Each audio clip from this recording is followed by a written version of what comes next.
जिनी TV. Chandanpur गांव में विमला नाम की एक औरत रहती थी। विमला के परिवार में उसके 2 बच्चे और एक बूढ़ी सास थी।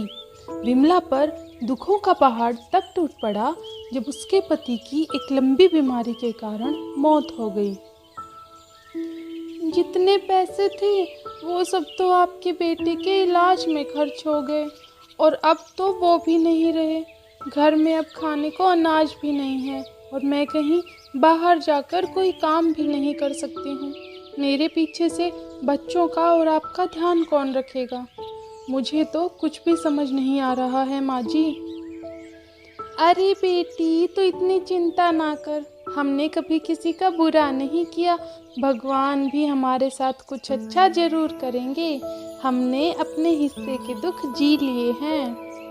पर माँ जी, हम बैठकर इंतजार तो नहीं कर सकते ना कि कब हमारे दिन पलटेंगे और तब तक हम लोग खाएंगे क्या? दूर गांव हमारी एक छोटी सी जमीन है। गांव से दूरी अधिक होने के कारण सालों से उस जमीन पर कोई फसल नहीं उगाई गई।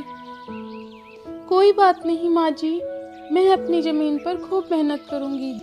देखना, एक दिन फसल जरूर अच्छी होगी। ऐसा कहकर विमला बच्चों को अपनी सास के पास छोड़कर अपनी जमीन पर जाती है। यहाँ तो बहुत घास उगी हुई है और मेरे पास तो हल भी नहीं है। मुझे इसको खुद ही ठीक करना होगा। विमला खुद ही खुदाली लेकर खेत को खोदने लगती है। खोदते हुए अचानक उसे जमीन से एक दबा हुआ मटका मिलता है जो कि बहुत बड़ा होता है। अरे, ये खेत में मटका कौन दबा गया, वो भी इतना बड़ा? इसमें तो 100 लोगों का खाना बन जाएगा। घर ले जाऊंगी, कभी तो काम आ ही जाएगा। विमला उस मटके को पेड़ के नीचे रख देती है और अपना काम करने लगती है। जब काम करते करते थककर विमला बैठती है तो वह अपनी खुदाली उस मटके में रख देती है और कुछ देर सो जाती है। जब विमला उठकर अपनी खुदाली को देखती है तो वह चौंक जाती है, क्योंकि वहाँ एक नहीं बल्कि 100 खुदालियाँ थीं। फिर विमला उस मटके में एक पत्थर डालकर देखती है। देखते ही देखते मटके से 100 पत्थर बाहर निकलते हैं। विमला को अब समझते हुए देर नहीं लगी कि यह मटका कोई साधारण मटका नहीं है बल्कि कोई जादुई मटका है। विमला मटके को लेकर घर आ जाती है।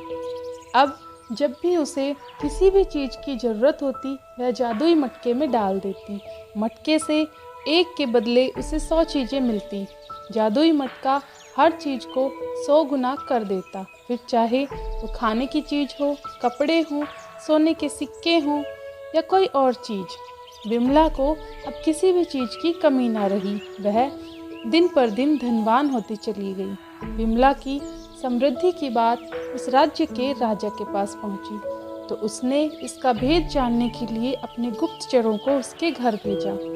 कई दिन विमला के घर का चक्कर लगाने के बाद एक दिन गुप्तचरों को विमला के जादुई मटके का भेद पता चल गया। उन्होंने यह भेद जाकर राजा को बताया। राजा लालची था। जादुई मटके के बारे में जानकर उसके मन में लालच आ गया। उसने सोचा कि वह मटका विमला के पास नहीं बल्कि मेरे पास होना चाहिए। उसने तुरंत सैनिकों को आदेश देकर जादुई मटका अपने पास मंगवा लिया। जब सैनिक जादुई मटका लेकर राजा के पास पहुँचे तो विमला भी पीछे पीछे वहाँ आ गई। राजा के पूछने पर विमला ने उसे बता दिया कि वह मटका जादुई मटका है और उसे यह मटका अपने खेत से मिला है। राजा कहता है, राज्य की भूमि से मिली कोई भी वस्तु पर सर्वप्रथम राजा का अधिकार होता है, इसलिए इस जादुई मटके पर तुम्हारा नहीं बल्कि मेरा अधिकार है। विमला क्या कहती, वह चुपचाप सिर झुकाए खड़ी रही। राजा जादुई मटके को पास से देखने के लिए अपने सिंहासन से उठा और मटके के पास जाकर उसे देखने लगा। मटके को बाहर से देखने के बाद राजा ने सोचा, जरा इस मटके को भीतर झांक कर तो देखूं कि आखिर जादू होता कैसे है। राजा जादुई मटके में झांकने लगा। इसी बीच उसका पैर फिसल गया और वह मटके के अंदर जा गया। फिर क्या था, जादुई मटके ने अपना काम कर दिखाया। एक के बदले अब 100 राजा मटके से बाहर निकलने लगे। सभी राजा सिंहासन पर बैठने के लिए आपस में लड़ने लगे। धीरे धीरे यह झगड़ा बढ़ता चला गया। सबने अपनी अपनी तलवारें निकाल ली और एक दूसरे पर टूट पड़े। फिर ऐसी मारकाट मची कि कोई भी राजा जीवित न बचा, सबके सब मारे गए। जादुई मटका अभी भी वहीं पड़ा था। विमला ने सोचा कि इस मटके के कारण वह फिर किसी मुसीबत में न पड़ जाए, इसलिए उसने इस मटके को उठाया और जोर से जमीन पर दे मारा। जादुई मटका टुकड़े टुकड़े हो गया। विमला अपने घर आ गई और उसके बाद से पहले जैसा जीवन जीने लगी, लेकिन उसे कभी किसी चीज का लालच नहीं था, इसलिए वह अपने जीवन में हमेशा संतुष्ट रही। चैनल को लाइक, शेयर और सब्सक्राइब जरूर कीजिए। बेल आइकन दबाकर नोटिफिकेशन को ऑन कर दीजिए।